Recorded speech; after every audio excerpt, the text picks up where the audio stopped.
Hello बच्चों, कैसे हैं? आई होप आप बहुत अच्छे हैं, बहुत बेहतर हैं। ठीक है, सभी मन से पढ़ाई कर रहे हैं, अच्छे से पढ़ाई कर रहे हैं, ये मुझे पता है। हमारे बच्चे कभी गलत नहीं हो सकते। ठीक है, आज हम लोगों का टॉपिक क्या है? इवेपोरेशन। मेरे नाइन्थ के छोटे छोटे बच्चों, बच्चियां बहुत अच्छे हैं। आज हमारा टॉपिक होगा इवेपोरेशन। आज हम बात करेंगे इवेपोरेशन पे। आइए हम बात करते हैं इवेपोरेशन क्या होता है। क्या आपने सोचा तालाब का पानी क्यों निकल जाता है? क्या आपने सोचा फर्श पे पोछा लगा हुआ है तो थोड़ी देर में सूख जाता है? कहाँ चला जाता है वो पानी? आज हम उस पर बात करने वाले हैं।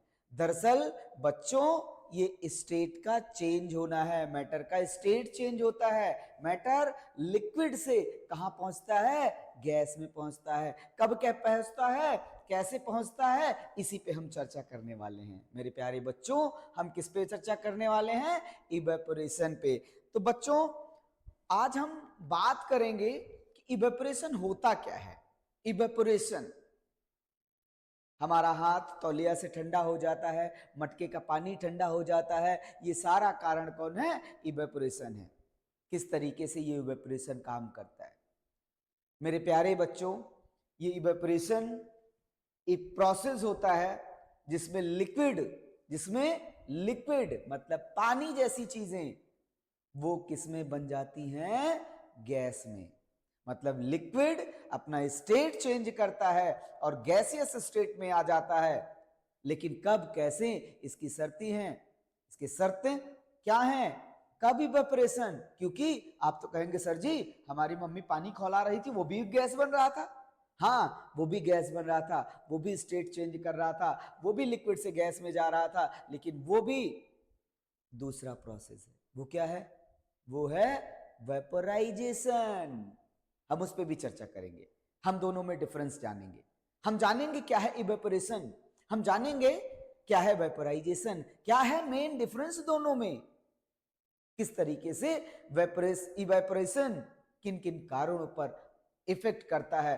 तो वेपोराइजेशन आपने जैसे देखा कि हमने ये देखा हमारे तालाब का पानी, ये इस तरीके से जो तालाब का पानी है, देखिए ये तालाब का पानी उड़ के उड़ के उड़ के उड़ के चला गया। कहाँ चला गया?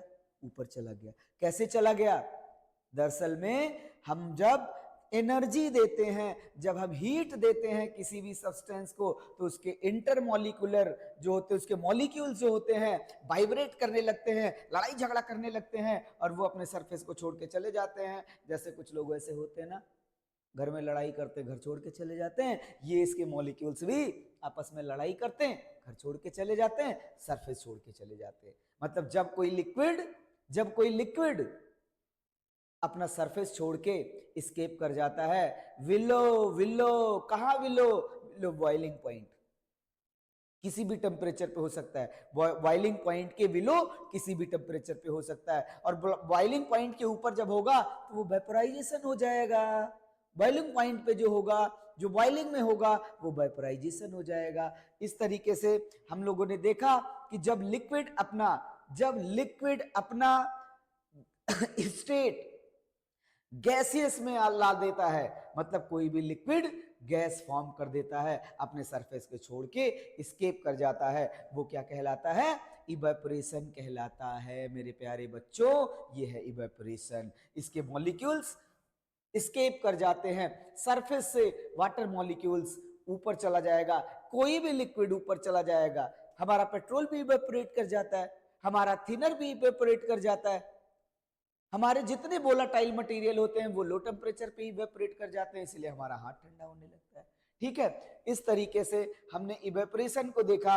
अब हमारी बारी आती है कि फैक्टर अफेक्टिंग, कब कपड़ा जल्दी सूखेगा, कब कपड़ा बाद में सूखेगा, कब इवेपोरेशन ज्यादा जल्दी होगा, कब इवेपोरेशन कम जल्दी होगा, हम बात करेंगे इस पे। मेरे प्यारे बच्चों, इवेपोरेशन पर कौन कौन से फैक्टर इफेक्ट करते हैं, आइए देखिए। पहला आता है nature of liquid. Nature of liquid क्या है? नेचर ऑफ लिक्विड का मतलब हो गया मेरे प्यारे बच्चों, नेचर ऑफ लिक्विड ये कहता है पेट्रोल जल्दी उड़ जाएगा, कम टेम्परेचर पर उड़ जाएगा, कम टेम्परेचर पर इस्केप कर जाएगा, वहीं पे वाटर थोड़ा ज्यादा टेम्परेचर पर इस्केप कर जाएगा। तो सबसे पहली चीज आती है नेचर ऑफ लिक्विड।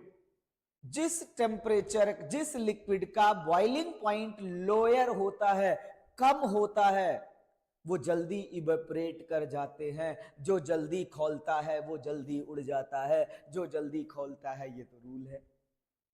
इस क्लास में स्टूडेंट जो जल्दी पपकते हैं, खौलते हैं, वो जल्दी क्लास छोड़ के चले जाते हैं। हाँ, आगे आते हैं। दूसरा बात करते हैं हम लोग किस पे, सरफेस एरिया।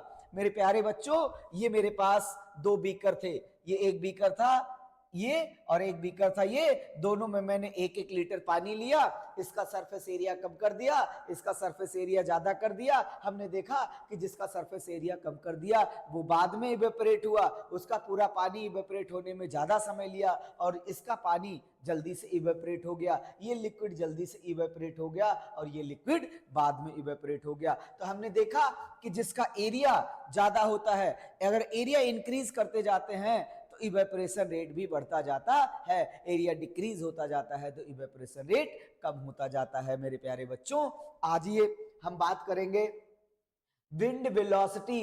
भैया मम्मी बोल रही हवा चल रहा है, कपड़ा सुखा लो, कपड़ा सुखा लो। कहाँ है भैया, हवा चल रहा है, मतलब विंड स्पीड भी इफेक्ट करेगी।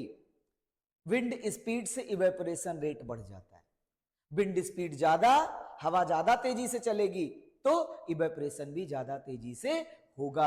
अगला पॉइंट हम बात करते हैं किस पे, ह्यूमिडिटी। ह्यूमिडिटी जानते हैं क्या है, अपने आसपास एयर में प्रेजेंट मॉलिक्यूल्स, किसके मॉलिक्यूल्स, वाटर के मॉलिक्यूल्स, वाटर के मॉलिक्यूल्स होते हैं। अब वो मॉलिक्यूल्स अगर ज्यादा आ जाते हैं तो ह्यूमिड हो जाता है हमारा एयर, ह्यूमिडिटी बढ़ जाती है, और जब ह्यूमिडिटी बढ़ जाती है सराउंडिंग में पार्टिकल्स किसके आ गए, वाटर के या लिक्विड के मॉलिक्यूल्स पहले से प्रेजेंट हैं, तो वहां पे इवेपोरेशन रेट घट जाएगा। क्या हो जाएगा, इवेपोरेशन रेट घट जाएगा। क्या घट जाएगा, इवेपोरेशन घट जाएगा। कब घट जाएगा, जब हम कहां होंगे, जब हम किस पे होंगे, जब हम ह्यूमिडिटी की बात कर रहे होंगे। ह्यूमिडिटी के बढ़ने से इवेपोरेशन घटेगा, ह्यूमिडिटी के घटने से इवेपोरेशन बढ़ेगा। ज्यादा सूखे दिन में कपड़ा जल्दी सूखेगा, बरसात के दिनों में कपड़ा जल्दी नहीं सूखेगा क्योंकि ह्यूमिडिटी बड़ी होती है। और एक चीज मैंने इसमें मेंशन नहीं किया, वो है टेम्परेचर। ज्यादा टेम्परेचर होने पर भी इवेपोरेशन ज्यादा होता है और कम टेम्परेचर होने पर इवेपोरेशन कम होता है। टेम्परेचर के बढ़ने पर भी इवेपोरेशन बढ़ता है। तो फटाफट देख लेते हैं कब इवेपोरेशन कब ज्यादा होगा। एक तो नेचर पे डिपेंड कर जाएगा, दूसरा सरफेस एरिया बढ़ेगा तो सरफेस एरिया बढ़ेगा, देख भाई सरफेस एरिया बढ़ेगा तो इवेपोरेशन बढ़ेगा, देख भाई वेलोसिटी बढ़ेगी तो इवेपोरेशन बढ़ेगा, देख भाई ह्यूमिडिटी बढ़ेगा तो इवेपोरेशन घट जाएगा। क्या हो जाएगा, इवेपोरेशन घट जाएगा। ठीक है, अगला देखिए हम लोग बात करने वाले हैं अब इसमें डिफरेंस। आइए बात करते हैं डिफरेंस में। सवाल पूछा जाता है what is the difference between evaporation and vaporisation.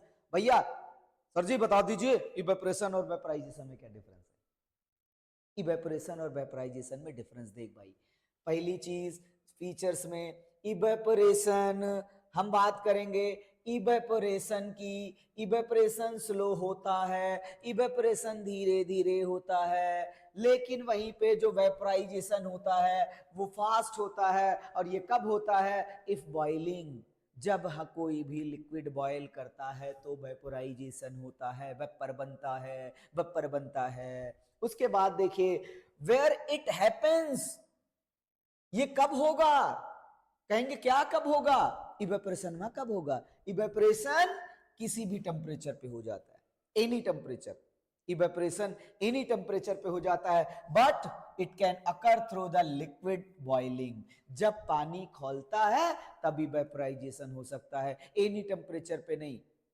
Liquid का जो बॉइलिंग पॉइंट होता है, जब वो पा जाता है लिक्विड अपना, जब लिक्विड अपने बॉइलिंग पॉइंट पे आ जाता है तो होता है वेपोराइजेशन। क्या होता है, वेपोराइजेशन होता है। अब हम बात करने वाले हैं एग्जांपल टेम्परेचर। टेम्परेचर किसी भी टेम्परेचर पे हो जाएगा।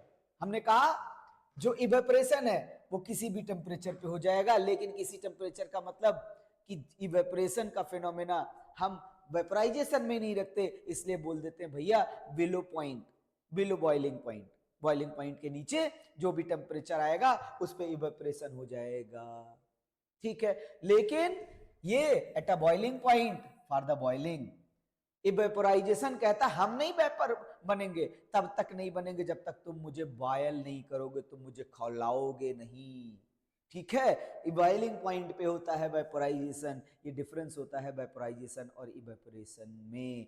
अब देखिए एग्जांपल, कपड़े का सूखना क्या है, कपड़े का सूखना इवेपोरेशन है। मटके का पानी ठंडा हो गया, क्या है, इवेपोरेशन है। पसीना आता है और हमें ठंडक महसूस होती है, पसीना उड़ जाता है, ये इवेपोरेशन है। फिर उसके बाद देखिए ये बॉइलिंग पॉइंट पे होता है कौन, वेपोराइजेशन। ये बॉइलिंग फिनोमेना है, जब पानी को खौलाते हैं, बॉइलिंग ऑफ वाटर, क्या है, वेपोराइजेशन है, ठीक है। अब हम बात करने वाले हैं इसमें इवेपोरेशन कॉज कूलिंग, किस तरीके से इवेपोरेशन होने पर हमारी बॉडी ठंडी हो जाती है। एक लड़का मुझसे घरमा गया, बोला घरमा गया, उलझ गया, हमने कहा साला बहुत गर्मी है इसके अंदर, अब क्या करें, इसके अंदर बहुत गर्मी है, अब लड़े इससे, हम भी जूझ गए यार, पीट दिए, मार दिए, और मार दिए तो उसकी एनर्जी निकल गई, मैंने उसकी एनर्जी निकाल दी, और मैंने उसकी एनर्जी निकाल दी, ठंडा हो गया। मतलब किसी चीज को कूलिंग करने के लिए किसकी जरूरत होती है, उसकी गर्मी निकाल दो, उसकी गर्मी निकाल दो। चाय आई हमारे पास पीने के लिए, मैंने रख दिया, हीट थी, हॉट थी, उसकी गर्मी धीरे धीरे निकल के सराउंडिंग में फैल गई, चाय ठंडी हो गई। पार्टिकल्स एस्केप करते चले जा रहे हैं, एनर्जी निकलती चली जा रही, एनर्जी निकलती चली जा रही, मतलब क्या होता चला जा रहा है, क्या होता चला जा रहा है, इवेपोरेशन होता चला जा रहा है। और इवेपोरेशन होने पर कोई चीज ठंडी हो जाती है, कोई चीज ठंडी हो जाती है, ठीक है।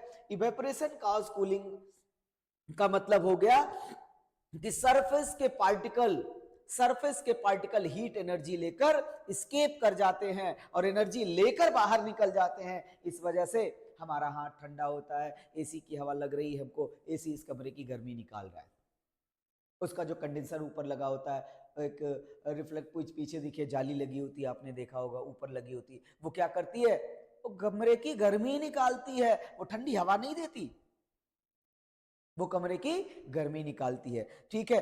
अब देखिए इस पे हम लोग बात करने वाले हैं अब, हाउ इवेपोरेशन कॉज कूलिंग, किस तरीके से ठंडा करता है। तो ये हम लोग वही बात फिर से करेंगे कि एवरेज काइनेटिक एनर्जी देने पर जो काइनेटिक एनर्जी होता है, मॉलिक्यूल्स का काइनेटिक एनर्जी होता है, वो बढ़ता है और मॉलिक्यूल्स, लिक्विड के मॉलिक्यूल्स एस्केप करना शुरू कर देते हैं अपने सरफेस पे, और वो जब गर्मी निकलेगी तो ठंडक आएगी, जब गर्मी निकलेगी तो ठंडक आएगी। मेरे भैया लोग ये देखो एक एग्जाम्पल हम लोगों ने लिखा, cooling effect and earthen pot.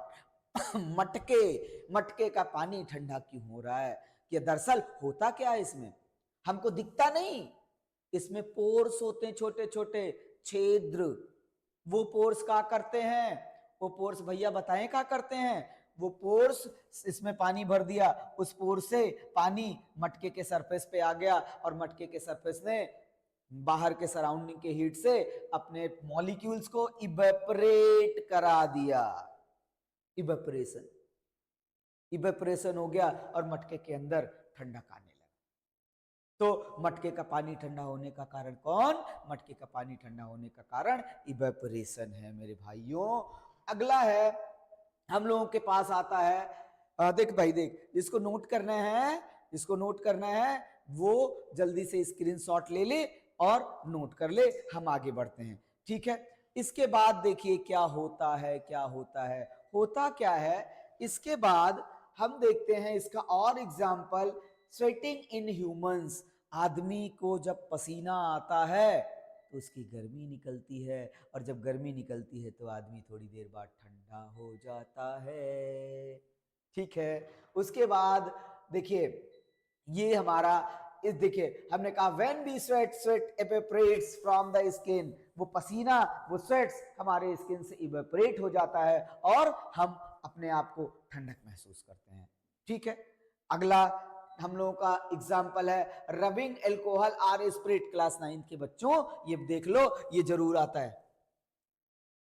ये वोलाटाइल मटेरियल होते हैं, स्प्रिट, एल्कोहल, थिनर। ये कम टेम्परेचर पे, ये रूम टेम्परेचर पे क्या करते हैं, इवेपोरेट हो जाते हैं। ये रूम टेम्परेचर पर इवेपोरेट हो जाते हैं और हमारे हाथों को ठंडक महसूस कराते हैं। एनर्जी इवेपोरेट हो गई। अगला हमारा है भैया, अगला है wet clothes drying on the windy day. Windy day, windy day, wet clothes drying on windy day. हवाओं, जब हवाएं चलती हैं तो हमारे कपड़े, वेट क्लॉथ्स, भीगे हुए कपड़े क्या हो जाते हैं, सूख जाते हैं। क्योंकि जब हवा चलती है तो हमने कहा कि विंड की स्पीड इवेपोरेशन रेट को बढ़ा देगा, विंड की स्पीड इवेपोरेशन रेट को बढ़ा देगा। और जब विंड की स्पीड इवेपोरेशन रेट को बढ़ा देगा तो वो उसकी गर्मी निकल जाएगी, उसकी गर्मी निकल जाएगी और वो गर्मी पानी के मॉलिक्यूल्स को लेकर चला जाता है, इवेपोरेट कर देता है और कपड़ा धीरे धीरे सूख जाता है। ठीक है, अगला हम लोगों के पास आता है, अगला हम लोगों के पास आता है जिसको लगता है कि नोट करना है वो नोट कर ले। नेक्स्ट हम लोगों के पास है आपका अगला एग्जाम्पल। ठीक है, नेक्स्ट एग्जाम्पल हम लोगों का नहीं, बस इतने एग्जाम्पल मैंने रखे हैं। ठीक है बच्चों, तो आई होप ये समझ में आया होगा किस तरीके से इवेपोरेशन काम करता है, वेपराइजेशन क्या होता है और वेपराइजेशन किस तरीके से कूलिंग करता है, और इवेपोरेशन क्या होता है, सॉरी, इवेपोरेशन किस तरीके से कूलिंग करता है। वेपराइजेशन बॉइलिंग पे होता है, बॉइलिंग पे होता है, बॉइलिंग पे होता है, नोट कर ले, बॉइलिंग पे होता है। उसके लिए एक पार्टिकुलर टेम्परेचर होना चाहिए, होना चाहिए। जब तक उस कोई लिक्विड अपने बॉइलिंग पॉइंट पे नहीं पहुंचेगा वेपराइजेशन नहीं कहलाएगा। अगर वो कम टेम्परेचर पर, किसी कम मतलब बॉइलिंग के नीचे किसी भी टेम्परेचर पर गैसियस स्टेट में आता है तो बच्चों वो कहलाता है इवेपोरेशन। ठीक है, आई होप ऐसे वीडियोस देखने के लिए, छोटे छोटे वीडियोस बनाने में मुझे मजा आती है। आपके कॉन्सेप्ट क्लियर करने के लिए मैं ऐसे ही वीडियो लाता रहूंगा। और अगर आपको पसंद आए तो आप चैनल को लाइक करें, शेयर करें, सब्सक्राइब करें। ठीक है बच्चों, और मैं सीरीज लेकर आऊंगा, आप चिंता ना करें, आपके सभी सिलेबस का सीरीज होगा। आप जाइए चैनल पे और आप उस पे, चैनल पे मैंने प्लेलिस्ट बना के रखा है और प्लेलिस्ट क्लास 9 साइंस में जाइए, पहले केमिस्ट्री के चैप्टर कवर कर रहे हैं उसको देखिए। ठीक है बच्चों, आई होप कल मिलते हैं फिर से इसके नेक्स्ट टॉपिक पे। और अगला नेक्स्ट टॉपिक क्या होगा गेस करिए, कल ही आएगा आपका अगला नेक्स्ट टॉपिक जो होगा वो आएगा। और साथ में हम एनसीईआरटी के इंडेक्स क्वेश्चन और एक्सरसाइज को भी करवाएंगे बेहतरीन ढंग से। ओके बच्चों, बाय बाय। ठीक है, लाइक कर देना यार, अच्छा लगे तो सब्सक्राइब कर लेना। ठीक है, ओके।